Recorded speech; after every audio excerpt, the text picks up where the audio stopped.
My name is Griffin Tate, 36 years old, an ordinary man from Detroit who lives by the calloused hands of a mechanic.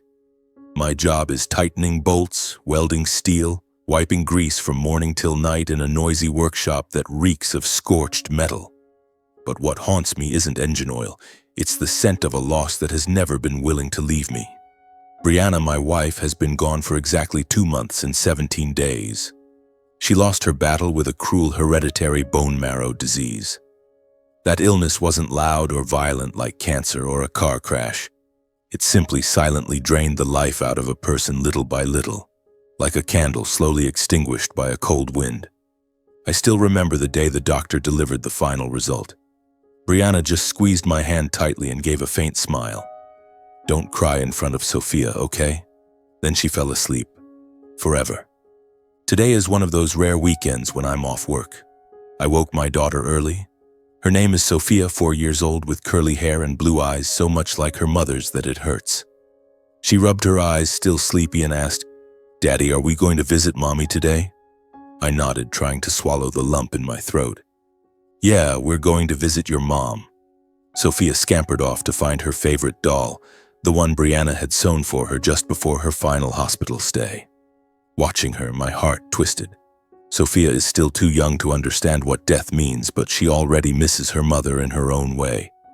Every time she sees white daisies, she shouts, "Mommy loves these flowers." We drove our old Ford to Rose Hill Cemetery, about half an hour from home. On the way, the radio played an old song Brianna loved. I quickly turned it off, afraid I wouldn't be able to hold myself together. Sophia sat in the back, kicking the front seat with her little feet, singing a children's song in her clear, cheerful voice. That innocent singing both warmed and stabbed my heart. I told myself I had to be strong, had to be her rock. But God, there were moments I just wanted to pull over and scream at the sky until all the rage and injustice inside me was spent. The cemetery appeared behind rusted iron gates. Autumn in Detroit is beautiful in a heartbreaking way. Golden leaves drifting down, a cold wind that cuts through the skin. I carried Sophia out of the car, my other hand holding a bouquet of white daisies, Brianna's favorite. She clung tightly to my hand, her short legs trying to keep up. "Daddy, slow down, I can't keep up." I smiled, bent down and lifted her into my arms. "Sorry, let Daddy carry his little princess." The path to Brianna's grave is tucked behind a row of tall pines. I know it by heart. I've come here every single week for the past 2 months. Each time I walk this leaf-covered dirt trail that crunches underfoot, my heart grows a little heavier. Sophia, on the other hand, likes the cemetery because there are so many pretty trees. I can't bring myself to tell her this is where people lie down forever. But today, as we rounded the final bend, I suddenly froze. In the distance, a man was kneeling in front of Brianna's grave. He was old, surely over 70, wearing a long black overcoat. His head was bowed low, his shoulders shaking as though he were fighting back sobs. His thin, gnarled hands rested on the marble headstone engraved with my wife's name, trembling, the bony fingers clutching as if trying to hold on to something slipping away. I heard him muttering, his voice hoarse and broken. "I'm sorry. I'm truly sorry." My heart felt like it was being crushed. Sophia, frightened, hugged my leg tightly and whispered, "Daddy, who is he?" I didn't answer right away, just placed a reassuring hand on her head, but I was shaking too. Who was he? Why was he kneeling at my wife's grave, crying like a man who had lost everything? 1,000 thoughts flashed through my mind. An old friend? A relative from her mother's side? But Brianna had never once mentioned a man who looked so tormented and worn by life. I took another step, trying to keep my voice steady. "Excuse me. This is my wife's grave. May I ask who you are?" The old man flinched as if struck, whipping around. His eyes were red and swollen, glistening with tears. His face was gaunt, deep lines carved by what looked like a lifetime of regret. When his gaze landed on me and Sophia, he froze for several seconds. Then he hurriedly wiped his tears with his sleeve in clumsy, panicked motions. Who are you?" I asked again, my voice sharper now, protective instinct kicking in. The old man avoided my eyes, stammering, I'm just an old friend of Brianna's. I heard she passed away, so I came." His voice shook, sounding like someone caught committing a terrible sin. He stood up unsteadily, his long coat flapping in the wind. I was about to press him. What kind of old friend grieves like a father who lost his child, when he suddenly turned and hurried away toward the cemetery gate. His steps were chaotic, stumbling like a drunkard's. Just before disappearing behind the row of red maple trees, he glanced back once more. That look, so heavy with pain and guilt that it sent a chill down my spine. Then he was gone. I stood rooted to the spot for several seconds, clutching the bouquet so tightly my knuckles turned white. Sophia tugged at my shirt. "Daddy, I saw him crying. Is he sad, Daddy?" I crouched down, hugged her close and whispered, "Yeah, baby, he must miss your mommy too." I slowly walked closer to Brianna's grave. The headstone was cold to the touch, her photo smiling as brightly as on our wedding day. I laid the flowers down and knelt exactly where the old man had been. The ground was still warm. He'd been there a while. Sophia skipped around picking wildflowers and placing them on the grave. "These are for you, Mommy." I forced a smile, but my mind was spinning. I racked my memory. At Brianna's funeral, I remembered every single face that came to pay respects. Friends, co-workers, a few distant relatives from my side. There wasn't a single old man who looked like him. Brianna had never spoken of any older friend. She grew up in Chicago. Her parents divorced when she was little. Her mother died young and her father, and she almost never mentioned him. Only once in the middle of the night when the pain was unbearable, she whispered, "I hate my dad, Griff. He chose money over family." I held her until she fell asleep and never dared ask more, afraid of reopening an old wound. So who was that old man? A creeping unease spread through my chest like poison smoke. I looked around the silent cemetery. The wind rustled the leaves like someone whispering behind me. Sophia pulled my hand. "Daddy, let's go home. I'm cold." I picked her up, kissed her cheek, but my eyes stayed fixed on the direction the man had vanished. On the drive home, I was silent.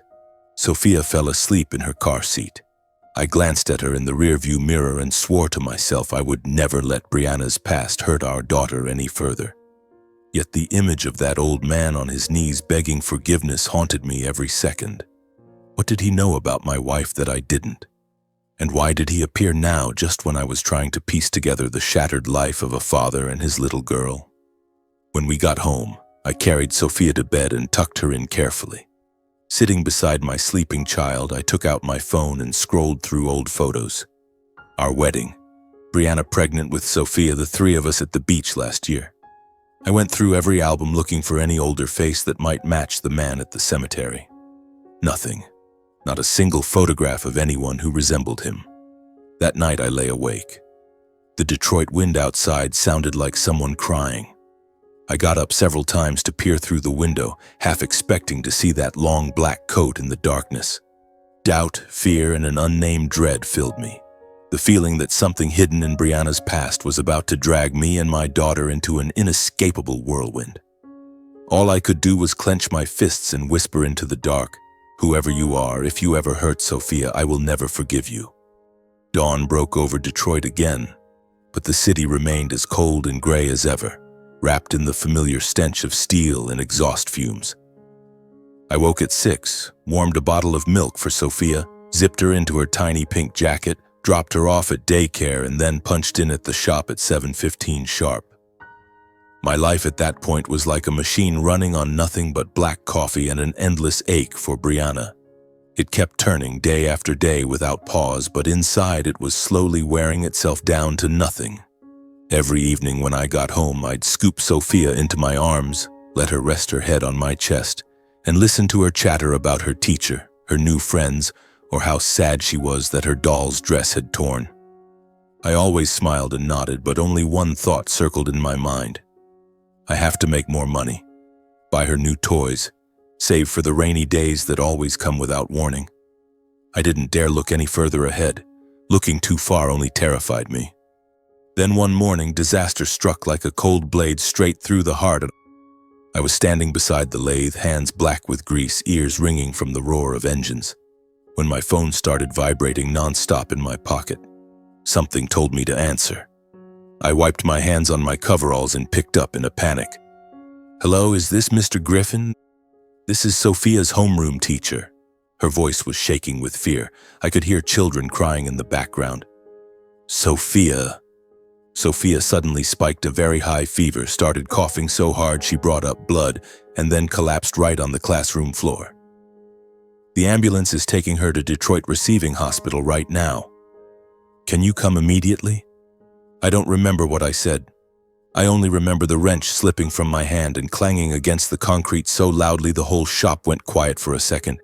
Everything froze, and then I ran. I ran past the machines, past the stunned faces of my co-workers, straight into the boss's office. Keegan Doyle was sipping coffee and reading the paper like he had all the time in the world. I stood panting in the doorway, voice trembling. Boss, my daughter just passed out at school. She's coughing up blood. They're rushing her to the ER. I have to go now. He looked up, his tiny eyes narrowing behind thick glasses, irritation written all over his face. Again, Tate? You took 2 days off last week because the kid was sick, and the week before that too. This place runs on teamwork, not your personal schedule. Lately you've been slacking hard. I was about to have a serious talk with you. I stood frozen in the doorway, my heart stopping. In my head there was only one image. My little girl lying on the classroom floor, blood pouring from her mouth. I bowed my head, my voice hoarse with desperation. Please, boss, just today. She's really critical this time. He waved me off coldly and went back to his newspaper as if I were invisible. Get out of here, but don't say I didn't warn you. One more time and you don't come back. I didn't wait another second. I bolted out of the office, out of the shop, and threw myself into my old Ford. My hands shook so badly I could barely get the key in the ignition. When the engine finally roared to life, I floored it, running red lights, leaning on the horn through rush hour traffic. I called the teacher back. All I heard was sobbing. They're wheeling her into the ER now. I reached the hospital, half out of my mind. I sprinted down the sterile white corridors, the sharp smell of antiseptic making me dizzy. There she was, behind the glass wall of the emergency room, so tiny she looked like she could disappear at any moment. Her face was deathly pale, an oxygen mask covering most of it, IV lines running into her thin arms and legs. I pressed my palms against the glass, terror turning my blood to ice. The doctor came out, his face heavy with worry. He looked about 50, hair already gray, speaking slowly, but every word hit me like a hammer. You're Sophia's father, correct? I'm Dr. Ramirez. We've stabilized her heart rate and breathing for now, but the situation is extremely serious.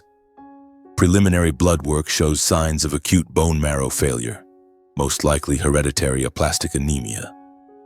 Aplastic anemia.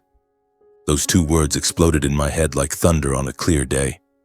My whole body went numb. The same monstrous disease that stole Brianna from me was now coming for our little girl. I staggered back against the wall, ears ringing, vision blurring. I heard the doctor continue, but his voice sounded miles away. We need more specialized tests to confirm, but if it is hereditary, she'll require long-term treatment, possibly a bone marrow transplant. The costs will be enormous. You need to prepare yourself. I couldn't hear the rest. Suddenly, every memory flooded back, vivid as if it were yesterday. 2 years ago, Brianna first started feeling tired on a freezing winter afternoon. She complained of constant fatigue, bruises appearing out of nowhere, low-grade fevers at night. I told her to see a doctor, but she just laughed it off. Probably just anemia. Women get that all the time. She hid it from me for months, buying vitamins on her own, waking up in the night to cry silently from the pain. She was terrified of hospital bills, terrified we'd drown in debt, terrified I'd work myself to death trying to pay them. By the time I found out, it was far too late. She lay in that hospital bed, skin green pale, eyes sunken, yet still forcing a smile. Don't sell the house, Griff. Don't take out loans with crazy interest. All I need is for you and Sophia to be okay. I cried. I screamed at doctors. I got on my knees and begged everyone I could think of for a matching donor. But there was none. No one in the registry matched Brianna. She died in my arms, her small hand squeezing mine one last time, whispering, Promise me. Protect Sophia, no matter what. Don't let her suffer like I did. I promised her, and I had already broken that promise. Since the day Brianna left, I've carried a guilt that never fades. I kept asking myself if I did enough, if there was some way I could have saved her that I missed. I hated myself for being useless, for failing to protect the woman I loved most. That wound never healed.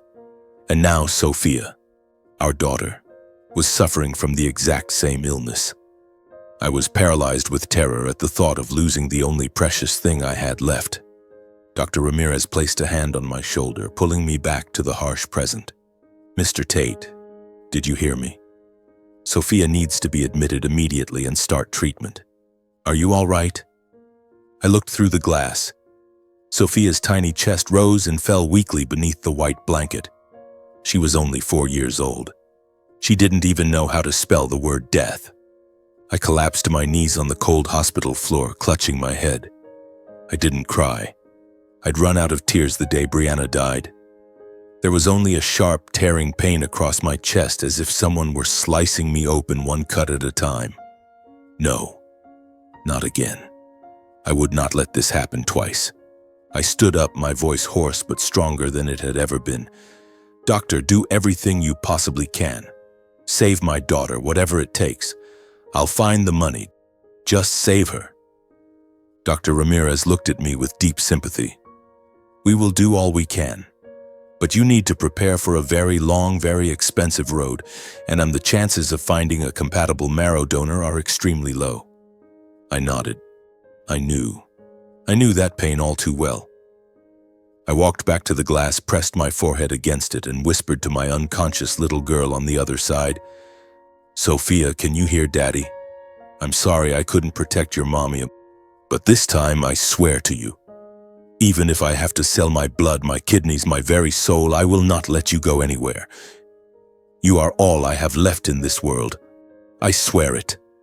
Tears fell hot onto the floor, one after another. Outside, Detroit kept roaring, cars, smoke, noise, but inside me everything had gone dead quiet except for one single thought. I will fight, whatever the cost. That cursed disease took my wife's life. I will not let it take my daughter's. I will do anything, even if it costs me my own life.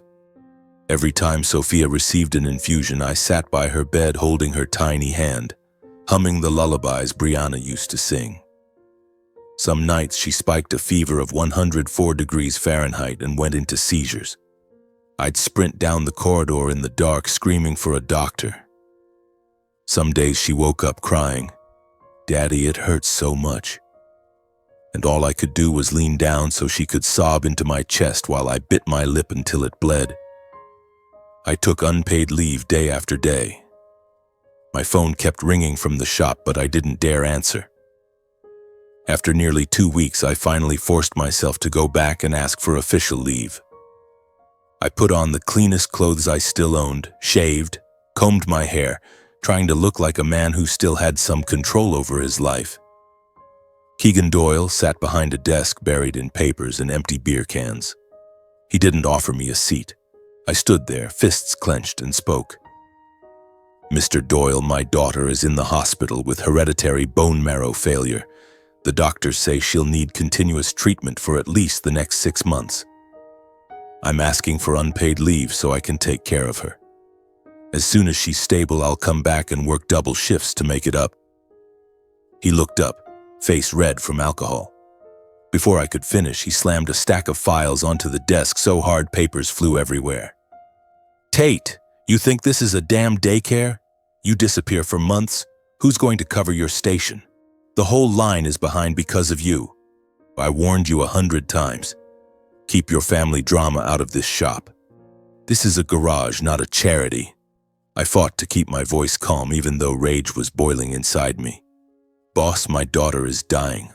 I'm only asking for a few months. A few months? He sneered and jabbed a finger at my chest. You've been half-assing it ever since your wife croaked. Your kid's sick. That's your problem. Don't drag the whole crew down with you, and don't expect me to clean up your mess. Those words stabbed straight through my heart. I stood frozen, blood rushing to my face. Still, I bowed my head, voice hoarse. Please, just one more month. No, he roared, face turning purple. You're fired as of right now. Pack your shit and get out. Don't make me call Security. The world collapsed around me. I stood there a few seconds longer, feeling my body fall into an endless abyss. Then I quietly turned, walked out with my final paycheck envelope in hand. Exactly $1,400 in cash after taxes and penalties for unapproved absences. On the drive back to the hospital, tears blurred the road. Losing my job meant losing my health insurance. Losing insurance meant I could no longer afford Sophia's weekly blood transfusions, medications, and tests. I gripped the steering wheel until my knuckles went white. I'll find a way. I have to find a way. A few weeks later, a hospital administrator came to Sophia's room and handed me a thick stack of papers. The provisional bill for the first 3 months of treatment. The final number made my head spin. $190,000. My old company insurance would cover only 12%. The rest was on me. Mr. Tate, you need to pay at least $50,000 within the next 10 days or we will be forced to suspend Sophia's treatment per hospital policy, she said gently, but with the cold detachment of someone who had delivered that line too many times. The phrase, suspend treatment, crushed the air out of my lungs. I nodded, signed the receipt, then collapsed into a chair once she was gone. Sophia was sleeping, her little face pale and sunken under the harsh fluorescent lights. I started selling everything I could. The old Ford went the same night for $3,800. I sold the TV, the living room furniture, even my personal set of mechanics tools I'd spent years collecting. Finally, I put our little house, the one Brianna and I had painted together, planted flowers together, and brought Sophia home to from the maternity ward, up as collateral.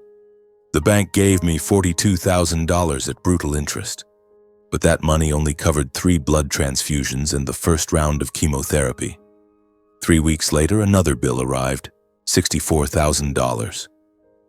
I borrowed from friends, from old co-workers, even from the loan sharks on the corner of 8 Mile.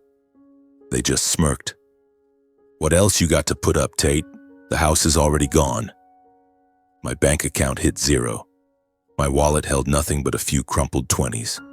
I stopped eating lunch, stopped buying coffee, just tap water and dry bread. One day I passed out in the hospital hallway from anemia and exhaustion. The nurses had to put me on an IV. One late night after Sophia finally fell asleep under heavy sedation, I sat alone on the hallway's plastic chair, head buried in my hands. The white fluorescent lights made everything look even more bleak. I stared into the emptiness and for the first time in my life truly understood what it meant to have absolutely nothing left. I bowed my head and let the tears fall silently onto the cold tile floor. No sound, just quiet surrender. I whispered into the darkness, to Brianna, to myself, Brianna, I'm sorry, I'm so useless. What am I supposed to do now? That was the moment I understood real despair, when the whole world turns its back, when money is gone, when strength is running out, and your little girl still lies there needing every drop of blood, every dollar just to stay alive. I sat like that until dawn, my mind blank. Only one thought kept repeating, I can't give up. Even if I have only one breath left, I have to fight for Sophia. But God, I truly didn't know how much longer I could hold on. Now I have no home, no car, no steady job, no health left, and I'm running out of time. This afternoon, they shoved the latest bill into my hand, another $78,000 due in the next 15 days. I counted the crumpled bills in my wallet over and over, less than $300 total. I let out a dry, hollow laugh in the empty hallway. It sounded more like a sob. From that day on, I lived like a walking corpse. By day, I stayed at the hospital, changing diapers, wiping Sophia's body, spoon-feeding her porridge, singing lullabies, reading picture books.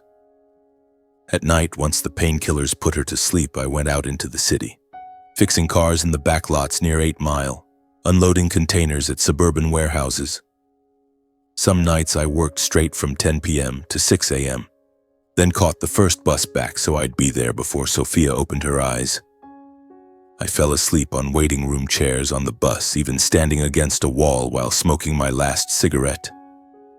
My body wasted away before my eyes. The jeans that once fit now needed 2 extra holes punched in the belt. My face was gaunt, eyes sunken, beard patchy and wild. One day a nurse thought I was some homeless guy and tried to stop me from entering my own daughter's room. I had to explain before she let me in. But what terrified me most wasn't my own health. It was the hospital bills. Every dollar I earned at night went straight to the cashier's desk. Still, it was a drop in the ocean. The thick stack of invoices in my jacket pocket grew heavier every day, folded like bricks, pressing against my chest until I could barely breathe. I started having blackouts. One night while unloading containers, the world suddenly went dark and I collapsed between the crates. The other workers shook me awake. "You crazy, Tate? You'll kill yourself working like this." I forced a smile and went back to lifting. I wasn't allowed to die. Sophia was still waiting for me. The worst moments weren't when I was exhausted, they were when I sat beside her bed. Sophia was getting thinner by the day, skin stretched over bones, patches of hair falling out from the chemo. Yet every time I walked into the room, she still tried to lift her little hand to wave, still forced a crooked smile. "Daddy, you're back. I missed you so much." I sat down, took that ice-cold hand in mine and pretended to be cheerful, telling her stories about superheroes and princesses, while inside someone was carving my heart out piece by piece. I began to fear myself. I was terrified I wouldn't make it back in time before she called for me. I was terrified that one morning I'd wake up to an empty bed.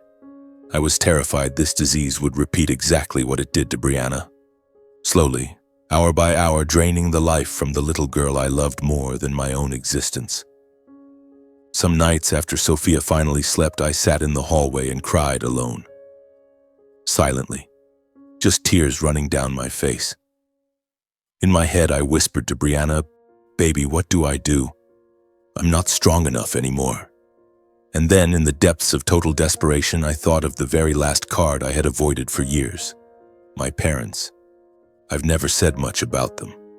Porter Tate and Briar Tate, the 2 people who gave me life but never truly acted like parents. Ever since I left home to marry Brianna, our relationship had been nothing more than a few cold phone calls on holidays. They never liked Brianna. They called her that sick girl from the big city. They didn't come to our wedding, didn't come when Sophia was born, and didn't come to Brianna's funeral, but I had no choice left. I called. My mother answered, voice flat. "Hello, Griffin.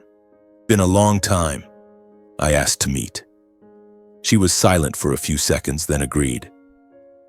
I took the bus to their tidy suburban house in Warren. Everything was exactly the same. Perfectly trimmed lawn, crisp white curtains, the faint smell of cookies in the air.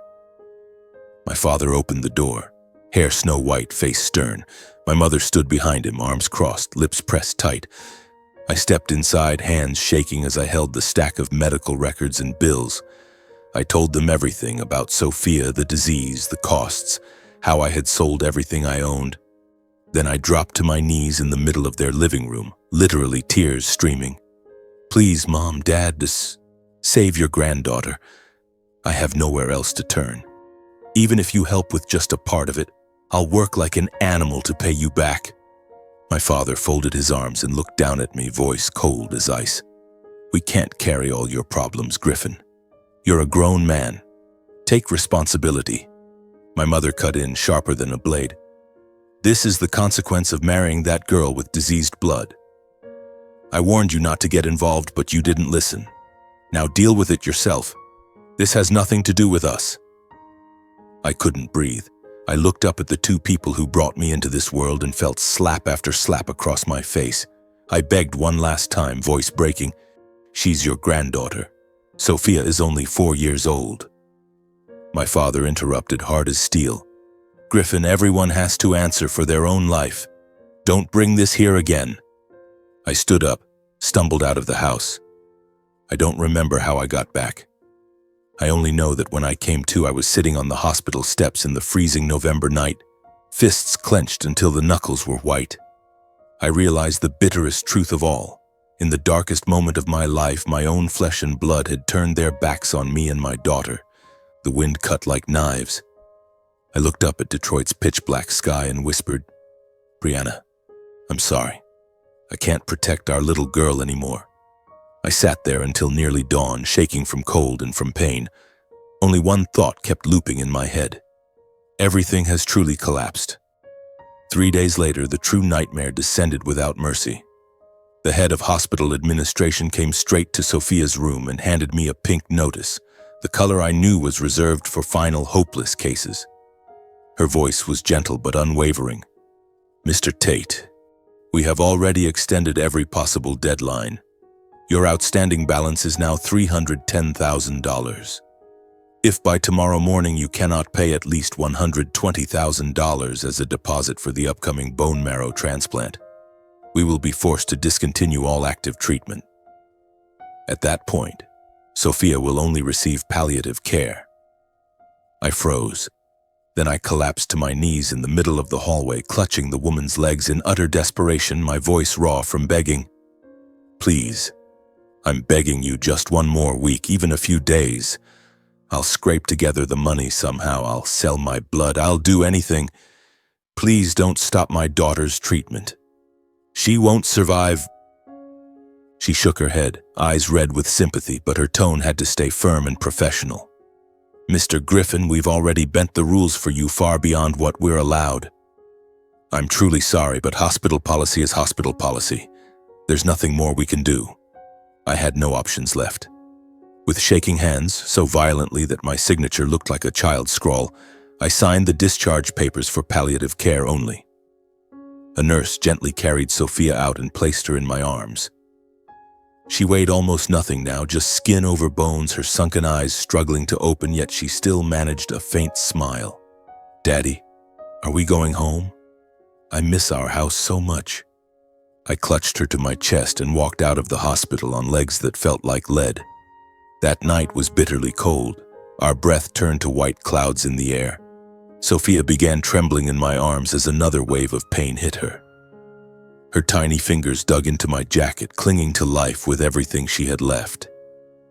I sank onto the concrete steps, holding her tight, screaming inside with a helplessness that tore me apart. The world collapsed around me for the second time in my life. And this time it was far crueler than when I lost Brianna. I had nothing left to sell, no one left to beg, not even the strength to stand. I just sat there, rocking my little girl, whispering like a madman, "I'm sorry, baby. Daddy's so sorry. I couldn't protect you, Sophia." At the exact moment I thought I would finally break and never get up again, a pair of polished leather shoes stopped right in front of me. I slowly lifted my head, eyes blurred with tears and exhaustion. It was the old man from the cemetery. He wore the same long black overcoat, silver hair whipping in the wind, eyes red but no longer avoiding mine. This time they looked straight at me with unshakable resolve. "Griffin," he said, voice thick with emotion. "I am Atticus Ravensdale. I am Brianna's biological father, your wife's real father." I went completely still, unable to believe my ears. He continued, each word falling like warm rain in the middle of a blizzard, clear and certain. "I've been watching you since the day we met at the cemetery. I've seen you work yourself to death, sell everything you own, beg on your knees just to save my granddaughter. I stayed silent all this time because I needed to know, truly know, whether the man Brianna chose was weak, selfish, or someone who would crumble. You endured the worst any man could face without a single complaint, without ever giving up. Therefore, I owe you a debt greater than any amount of money in this world." He explained that he had done it all to be absolutely certain, that the man Brianna loved was strong enough to stand after loss, strong enough to raise Sophia, and decent enough never to abandon his family. He hadn't been judging me. He had been learning why his daughter chose me and whether he could trust me with her legacy. I opened my mouth to speak, but my throat closed up. No sound came out. Sophia whimpered softly in my arms as another wave of pain hit her. Atticus placed a steady, warm hand on my shoulder, no longer trembling like that day at Brianna's grave. He looked me dead in the eye, his voice ringing with authority. "From this moment on, you will no longer fight alone. Sophia is my flesh and blood granddaughter. I swear I will not let her die." He pulled out his phone and dialed a short number.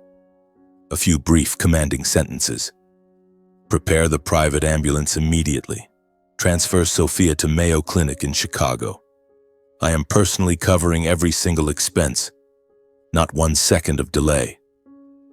Less than 10 minutes later, priority sirens cut through the night. A gleaming white ambulance, more advanced than anything I'd ever seen, pulled up to the entrance.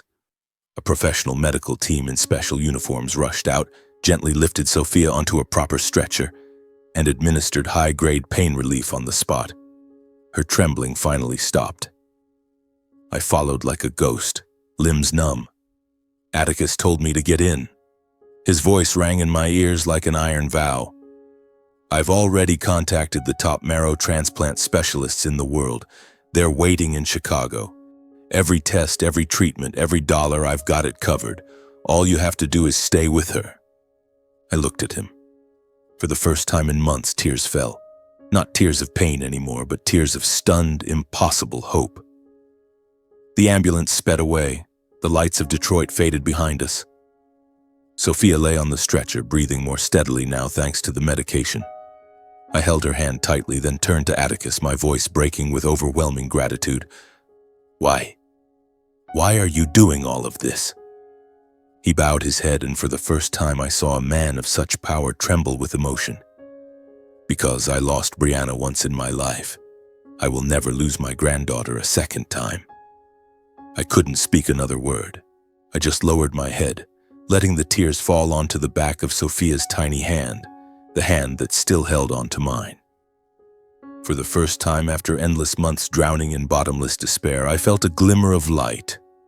Not just any light, but a blazing, brilliant dawn bursting through a door that I thought had slammed shut forever. Sophia is going to live, and I no longer have to fight alone. The days that followed felt like a dream I was terrified to believe was real. Sophia's hospital room was as spacious and luxurious as a high-end apartment, with huge windows overlooking the deep blue waters of Lake Michigan glittering in the sun. The world's best doctors examined her every day. Nurses rotated around the clock, and the most expensive medications were pumped into her veins without me ever having to sign a single bill. Miraculously, Sophia began to recover. Her cheeks turned pink again. Soft baby hair sprouted on her scalp. Her little face filled out, and she beamed ear to ear every time I walked in with flowers or a balloon. Atticus Ravensdale appeared quietly without warning. Some afternoons he would walk in carrying an enormous teddy bear, awkwardly place it on the bed, then sit beside Sophia and tell fairy tales in his gravelly voice. Stories of a princess locked in an icy castle and a prince who broke the evil curse with true love. Sophia listened, spellbound, tugging at his sleeve and begging, "Keep going, Grandpa." Atticus froze for a moment when he heard the word Grandpa. Then he smiled, the first real smile I ever saw from him. Trembling, warm, almost shy, as though he were relearning how to be a grandfather after decades of absence. I often stood outside the door watching them, my heart flooded with gratitude so deep it hurt, mixed with a confusion I couldn't name.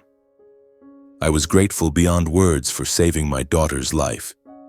Yet I didn't fully understand the man who had done it. Every gesture, every glance from Atticus radiated a quiet, immense power I had never encountered before. The way he gave the slightest nod and the head of the department bowed in return. The silent bodyguards always a few steps behind him. Even the way he held a glass of water, elegant, aristocratic. He was not an ordinary old man. He was a king trying to learn how to be a simple grandfather. We rarely spoke. When we did cross paths in the hallway or the room, the conversation was short and clumsy. One day, as I returned from the cafeteria with a yogurt for Sophia, he stepped out of her room and asked in his low voice, "How is she eating today?" I answered quickly, voice full of gratitude. She finished 2 whole bowls of soup today, sir, and even asked for more yogurt. He nodded, his eyes softening a little. I bowed my head and added, "Thank you so much. Without you, she would have..." He raised a hand, gently cutting me off, looked toward the door with pain in his eyes, then turned and walked away without another word. Too many questions were piling up inside me. Why had Brianna never clearly mentioned her real father, not even once? Why had he appeared now after all these years? And why did I always feel that he carried an endless sorrow, as if he had lost the entire world long ago and was now trying to gather the broken pieces back one by one?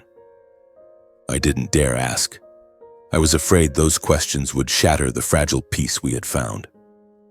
After more than a month of intensive treatment, the head of the department called me into a private conference room. He smiled, the first genuine smile I had seen from any doctor in 2 years of hell, and said, "We have found a 100% compatible marrow donor. The transplant is scheduled for next week. Success rate over 90%. Congratulations, Mr. Tate. Your little girl is going to live." I stood frozen in the middle of the room, tears pouring down uncontrollably. I fell to my knees, thanking him, thanking the nurses, thanking the entire universe for not abandoning us. The day Sophia was discharged, the Chicago sky was flawless, not a single cloud.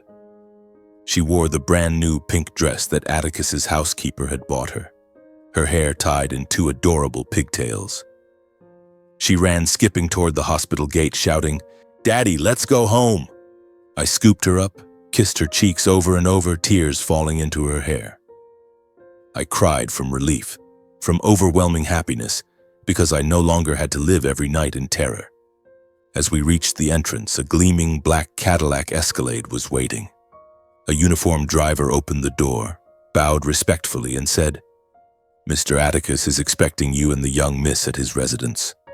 I stood stunned for a moment, but Sophia squealed with delight and dragged me into the car. The ride was smooth and silent. Within 10 minutes, Sophia was asleep on my lap, exhausted from the long hospital stay. An hour later, the car turned onto a private road lined with towering pines. Massive iron gates slowly opened, and for the first time I saw Atticus Ravensdale's estate. It was dozens of acres of land, an English-style manor of solid stone, a sparkling artificial lake, endless rose gardens, and uniformed guards standing at perfect attention. I was speechless. This was not a house. This was a palace. Atticus waited in the grand living room, a fire crackling warmly in the fireplace, priceless old masters hanging on the walls. A housekeeper carried the sleepy Sophia upstairs to rest. I sat across from him, hands clasped tightly from nerves and emotion. He poured 2 glasses of whiskey from an ancient bottle, slid one toward me, and asked in a low, warm voice, "Can you handle it, Griffin?" I nodded, though I had never tasted whiskey that fine in my life. He looked me straight in the eye, took a deep breath, and began telling me everything. "I am Atticus Ravensdale, owner of Ravensdale Distillery. My fortune is large enough to buy the entire city of Detroit if I wished, but money has never been able to buy back what I lost in this life." He told me about Catherine, his first wife, Brianna's real mother. She had suffered from the same cursed hereditary bone marrow disease that later struck Brianna and Sophia. 25 years ago, he was obsessed with building his empire, flying across Europe, signing billion-dollar deals, leaving his wife and daughter alone. He never noticed Catherine fading day by day, never saw 16-year-old Brianna caring for her mother in the hospital alone, crying until she had no tears left. When Catherine died, he remarried only 6 months later to Cassandra, a beautiful, ambitious younger woman. That was the final straw. At 18, Brianna ran away from home in unbearable pain, cut all contact, even changed her last name so he could never find her. "I lived more than 20 years in regret and self-torment," he said, voice breaking. "I hired private investigators everywhere, but she was too good at disappearing. Until one day I received her final letter." He pulled an old yellowed envelope from a drawer and handed it to me with trembling hands. I opened it with shaking fingers. It was Brianna's handwriting. I recognized it instantly, though weak and shaky from illness. Dear Father, I know I will soon leave this world just like Mother did. I have never forgiven you for choosing money, status, and that woman over your family. But if there is any conscience left in you, please find Griffin Tate and Sophia, my husband and daughter. They are everything I have in this life. Please protect them for me for the years I will no longer be here to walk beside them. Your daughter, Brianna. Tears fell onto the paper, blurring the last lines. I looked up at Atticus. He sat across from me, eyes red, hands trembling on the table. This is my last chance to redeem a lifetime of mistakes. I lost Brianna once. I will never lose Sophia.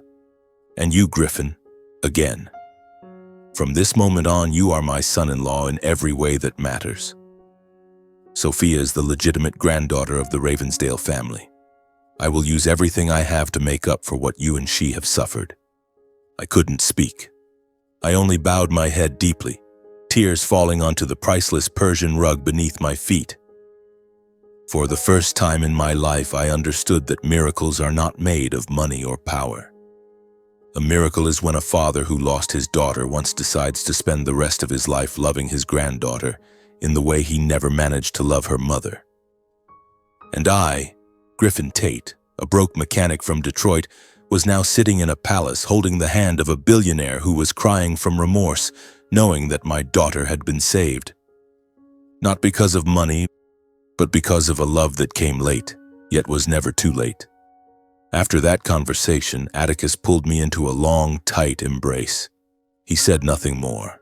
He simply patted my back the way a father does when he's finally reunited with a son after years apart. Then he called the housekeeper to bring Sophia down. She came barreling into the room and threw herself into her grandfather's arms, giggling wildly as he lifted her high into the air. I stood watching, tears rolling down my cheeks, tears of pure happiness this time. That same night, in the presence of his entire household staff and family attorneys, Atticus formally declared that I was his legitimate son-in-law and that Sophia was the sole granddaughter and heir of the Ravensdale line. Papers were signed, notarized, and sealed before midnight. I asked for nothing, yet he still transferred a very large sum into a brand new account opened in my name, telling me with a soft smile that it was late child support for my granddaughter. He refused to let me return to a life of back-breaking labor for low wages and toxic conditions. When I told him about Keegan Doyle and how he had fired me without a shred of mercy, Atticus merely nodded once. His eyes turned icy, but his voice stayed calm. Leave that to me. 3 days later, the news exploded across Detroit. Ravensdale Distillery Group had acquired full ownership of Doyle Mechanical Works at a price 15% above market value. No one could understand why a whiskey empire would suddenly buy a rundown old garage. On the day the takeover was officially announced, I wore my very first custom-tailored suit, measured and sewn overnight by Atticus's personal tailor. I walked into the same large meeting room that once reeked of oil and Doyle shouting. 100 pairs of eyes turned to me. Keegan Doyle sat at the head of the table, red-faced from beer, bragging about his weekend fishing trip, when the MC announced, "And effective today, the new chief executive officer of what is now Tate Ravensdale Industries is Mr. Griffin Tate." The room fell dead silent. I stepped onto the platform and looked straight at Doyle.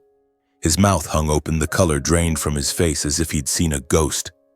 The coffee mug slipped from his hand and shattered on the table, dark liquid splashing everywhere. He stammered, "Tate? How the hell?" I simply smiled, said nothing, and started the presentation. A 20% across-the-board raise, comprehensive health insurance, safer working conditions, an on-site daycare for employees' children, generous year-end bonuses. The room erupted in thunderous applause. Only Doyle sat frozen like a statue. When the meeting ended, everyone filed out, buzzing with excitement. I walked into what used to be Doyle's office, now mine. He was still sitting there, bloodless and shaking. Suddenly he dropped to his knees, grabbed my legs and sobbed, "Griffin, forgive me. I've got a wife and kids. If I lose this job now, my family will starve. Please let me stay. I'll do anything." I stood still for a long moment. Old memories flooded back, me on my knees in this very office begging for a few days off to save my dying daughter, only to be humiliated and thrown out like trash in front of the whole crew. I looked down at the trembling man clinging to my shoes and remembered every word he had spat at me. Dragging your family drama into work? I don't keep useless dead weight. I could have fired him with a single signature. One stroke of a pen and he would lose everything. But I didn't.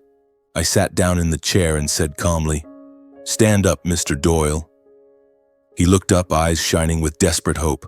"I will keep you on. But on one condition. You completely change the way you manage people. You treat every employee with decency. No more yelling, no more intimidation. Everything will be put in writing and you will sign it. I will personally oversee you for the first 6 months. One violation, just one, and you're gone immediately. Do we have a deal?" He nodded frantically, still on his knees, and signed the agreement Atticus's lawyers had prepared in advance. He wept. Thank you, Mr. Tate. I'll change. I won't let you down." Word spread through the shop like wildfire. Griffin Tate, the guy who had once been kicked out like garbage, was now the boss, and he hadn't taken revenge.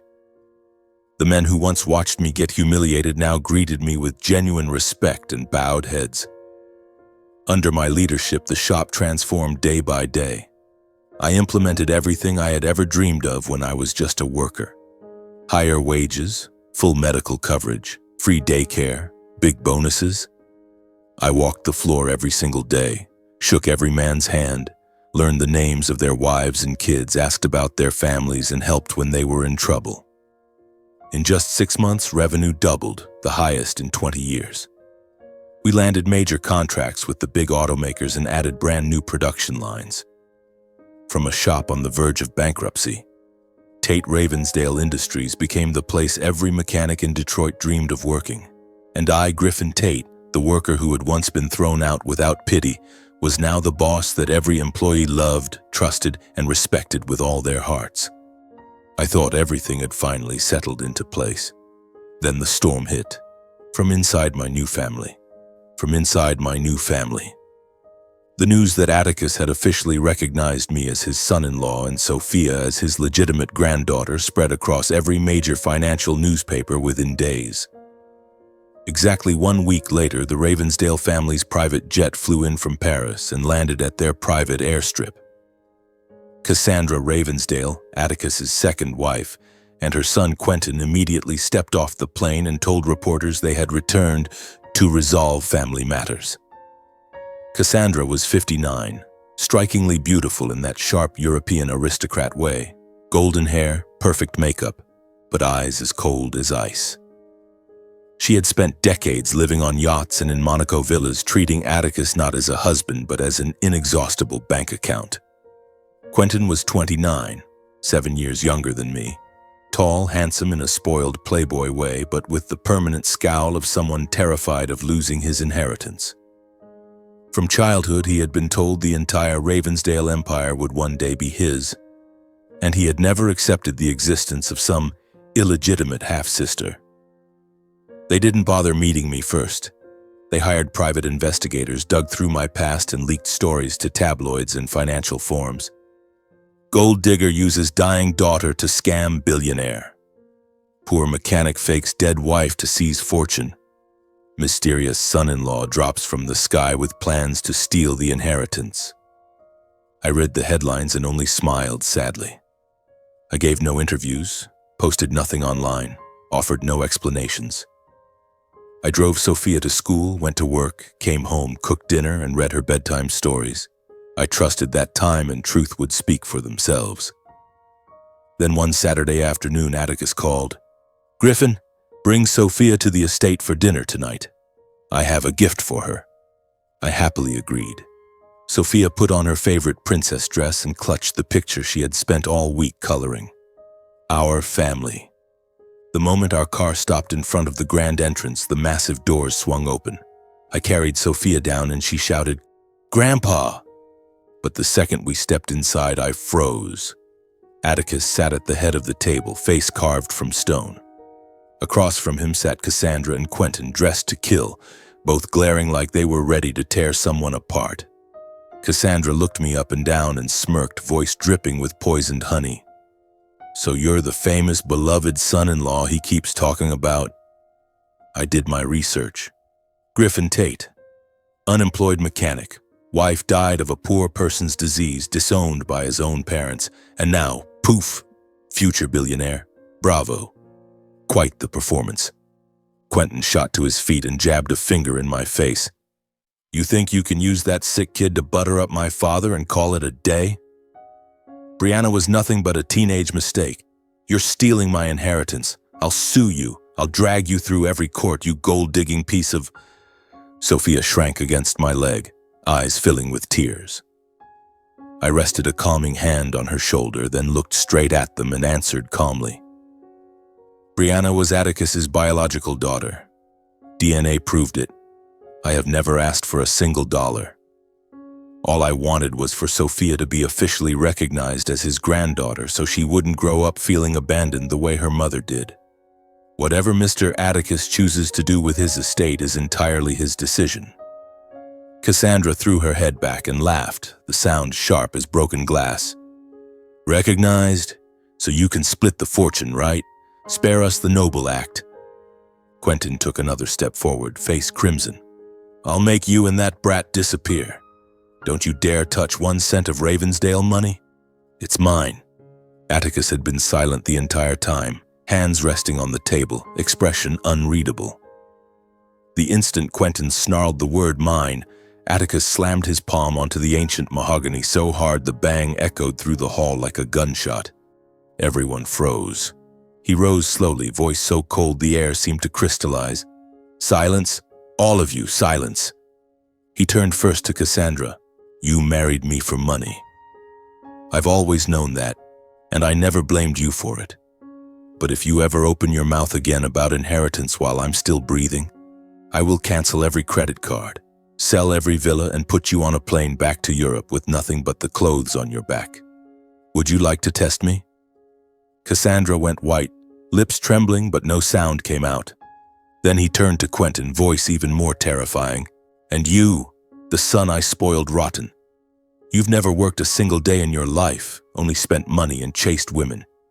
Brianna was my daughter, my flesh and blood. Sophia is my granddaughter. If you ever lay a finger on either of them, tomorrow morning I will rewrite my will. You will receive not 1 penny, not 1 share, not 1 bottle from the cellar. I will donate everything to charity. Do you believe I won't?" Quentin stumbled backward, face ashen. "Dad, you can't be serious. You're joking, right?" Atticus didn't answer him. He simply turned to me, voice softening. "Griffin, take Sophia upstairs to the playroom. I'll handle this." I carried Sophia up the grand staircase. She buried her face in my neck and whispered, "Daddy, that lady is so mean." I kissed her forehead. "It's okay, princess. Grandpa will protect us." 1 week later, every smear story vanished overnight. Atticus publicly released Brianna's and Sophia's DNA results on the front page of every major paper, along with Brianna's final letter. He hired the best libel attorneys in America and sued the tabloids into silence. The Midwest, where family still means something, turned on Cassandra and Quentin with a vengeance. #ProtectSophia trended #1 in Michigan for 3 straight days. Cassandra and Quentin couldn't withstand the public disgust and the contempt of their own high society friends. They quietly boarded the jet back to Europe, suitcases stuffed with designer clothes and a lifetime supply of humiliation. Their place in the Ravensdale dynasty was no longer as secure as they had always believed. After that confrontation, I did not move into Atticus's palace. I only asked him for a simple house on the outskirts of Detroit, a 2-story red brick home with a maple tree in the front yard, a swing, and a small vegetable patch in the back. Atticus laughed heartily. "My son-in-law, I own entire forests and you ask for a bird's nest." Yet he bought it the very next day and personally chose the cozy furniture in the style Brianna had always loved. We moved in on a spring morning. Sophia ran through every room screaming with joy. Her own bedroom painted soft pink, a bookshelf overflowing with fairy tales, and a golden retriever named Sunny that Atticus threw in as a bonus. I stood in the middle of the warm living room holding my daughter and cried, not from sorrow this time, but because I could finally give her a real home. No more antiseptic smell, no more beeping monitors. Sophia grew stronger every day. She gained weight, her cheeks turned rosy, her hair grew so fast she needed 2 haircuts in a single year. I enrolled her in the best private school in the area, one with sprawling playgrounds, music classes, and art studios. Every afternoon when I picked her up, she would come running, throw her arms around my legs and show me her drawings, tell me about new friends, or proudly wave the first-place ribbon from the storytelling contest. Once she asked, "Daddy, can Mommy see that I'm all better now?" I hugged her tight. "She can, sweetheart. She's watching you from heaven." Work at the shop continued to flourish. I kept improving everything I had once lacked as a worker. Performance-based raises, 100% family health coverage, a scholarship fund for employees' children, an on-site clinic with a full-time doctor, and most importantly, paid sick leave for when a child is ill. No deductions, no questions. I remembered every drop of sweat I had poured out without recognition, so I refused to let anyone else in that shop go through the same. The men called me Mr. Tate with genuine respect in their voices. One old mechanic who had worked beside me 10 years earlier grabbed my hand and cried, "Back then I watched you get kicked out and could only look away in shame. Now you're the boss and I'm so damn proud of you, Griff." I patted his shoulder. "You're still my senior, Uncle." Atticus began spending more time in Detroit than in Chicago. He bought a penthouse near our house, but he came over nearly every day. He took Sophia to the park, the zoo for ice cream, and read her to sleep. Some nights I'd come home late and find him on the couch, my daughter asleep on his chest, still holding Little Red Riding Hood halfway through a page. He'd look up with an embarrassed grin. "I tell it better than you, don't I?" I laughed and sat beside him. "I surrender, old man." Watching grandfather and granddaughter together was the most beautiful sight I had ever seen. Atticus taught Sophia to ride horses, to play piano, and even how to plant roses. The same flowers he once grew with Catherine and Brianna long ago. He told her stories about Grandma Catherine and about her mommy when she was little, his voice trembling yet his eyes shining with happiness. Sophia wrapped her arms around his neck. "I love you most in the whole world, Grandpa," Atticus cried the first time I ever saw him cry from joy. Standing outside the door watching them, my heart felt light as air. Our family, once shattered, had healed in the most beautiful way possible. Then one early autumn day, the past knocked again. I was fixing Sophia's swing when the doorbell rang. I opened it and froze. My biological parents stood there. My father had aged terribly, back bent, hair snow white. My mother was skeletal, eyes sunken, clutching a cheap gift bag. They smiled awkwardly. "Griffin, how are you, son? We heard you'd made it big." I silently invited them in. Sophia was playing with Sunny in the backyard. I poured water and sat across from them. They poured out their story. Leaking roof, Dad's heart condition, Mom's arthritis, no money for medicine, neighbors mocking them because their rich son never looked back. They said they had been helpless back then, afraid of deeper poverty. Now they wanted to mend the family then. I listened, heart cold as stone, and I remembered the day I knelt in their living room clutching Sophia's medical files, begging for even a fraction of the hospital costs. I remembered my mother saying, "It's the consequence of marrying that sick girl." I remembered my father's icy words, "You're grown, deal with it." I looked them straight in the eye, voice calm but firm. "You are simply reaping what you sowed all those years ago. You turned your backs when your son and granddaughter needed you most. Now you return because I have money. That's not reconciliation. That's opportunism. I'm sorry, but I can't." They cried, begged, pleaded. I still shook my head. The calls kept coming after that. Money for medicine, for roof repairs, for living expenses, for doctor visits. I refused everyone, more firmly each time. I understood clearly. True reconciliation comes from the heart, not from a bank account. I blocked their numbers and cut contact completely. Not out of hatred, but to protect Sophia from toxic relationships that could hurt her later. One golden autumn afternoon, I sat on the porch watching the yard. Atticus was pushing Sophia on the swing. She was laughing wildly, hair flying in the wind. Sonny ran circles around them, barking with joy. Atticus looked over and gave me a thumbs up. Sophia shouted, "Higher, Grandpa!" Higher. I smiled, tears rolling down my cheeks. Real family isn't decided by blood. Family is the people willing to trade their entire lives to protect each other. It's the ones who choose to stay when the whole world walks away. It's the ones who love without conditions. I lost Brianna. I once lost everything. But now I have Sophia, my healthy little princess, laughing in the golden sunlight. And I have Atticus, the father fate gave me late, but exactly when I needed him most. My life didn't just return to normal. It became far more beautiful, far more complete, and far more meaningful than I ever thought possible. And I know somewhere Brianna is smiling down on us. There are nights when I sit alone on the porch after Sophia has fallen asleep and Atticus has returned to his penthouse, when I quietly look back over the entire journey I've walked. I realize that the darkest years, the days when I thought I could never rise again, were the forge that shaped me into the man I am today. Every tear that fell in the hospital corridors, every sleepless night beside my daughter's bed, every time my own flesh and blood turned their backs on me, all of it carved strength into my bones. They did not destroy me. They taught me how to stand up, how to love more fiercely, and how to treasure every moment of peace I once took for granted. I learned that the people who truly love you will stay by your side even when the whole world walks away.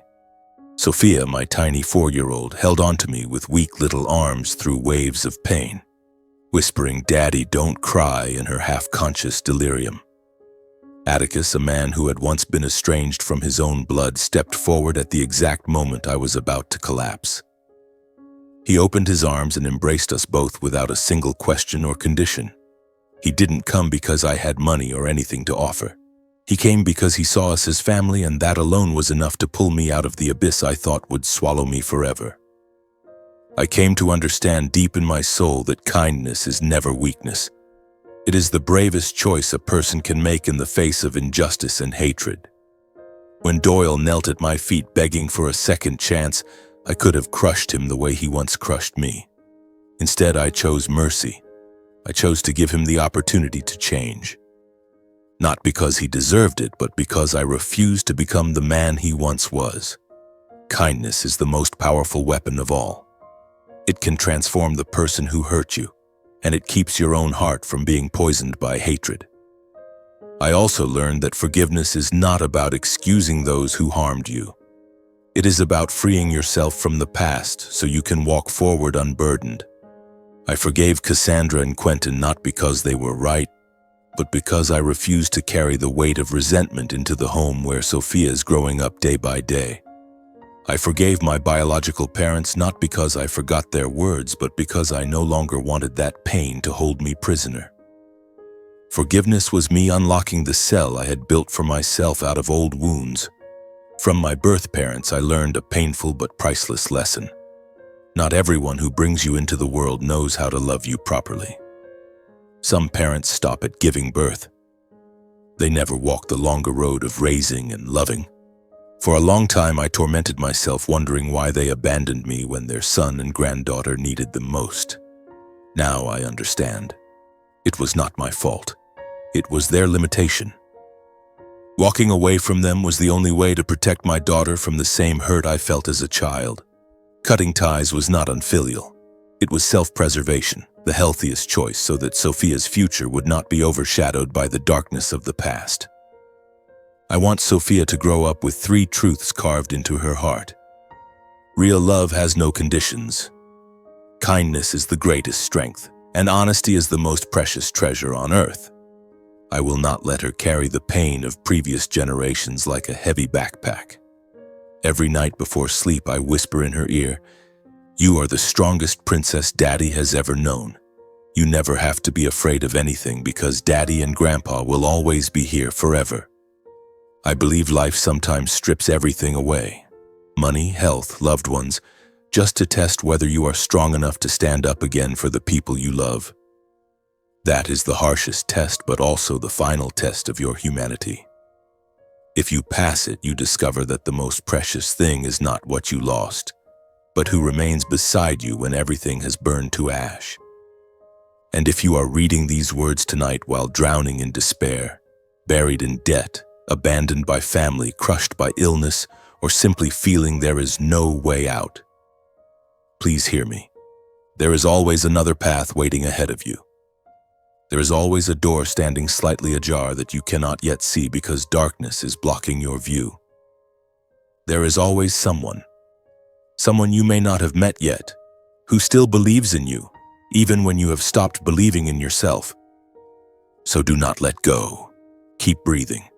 Keep taking one small step each day, because at the end of the darkest road there is always light waiting, and that light is not money or power.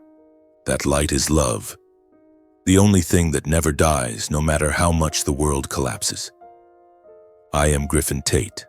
I once lost everything, and I found everything again in the most beautiful way possible. So please don't give up, because tomorrow just might be the day your miracle arrives.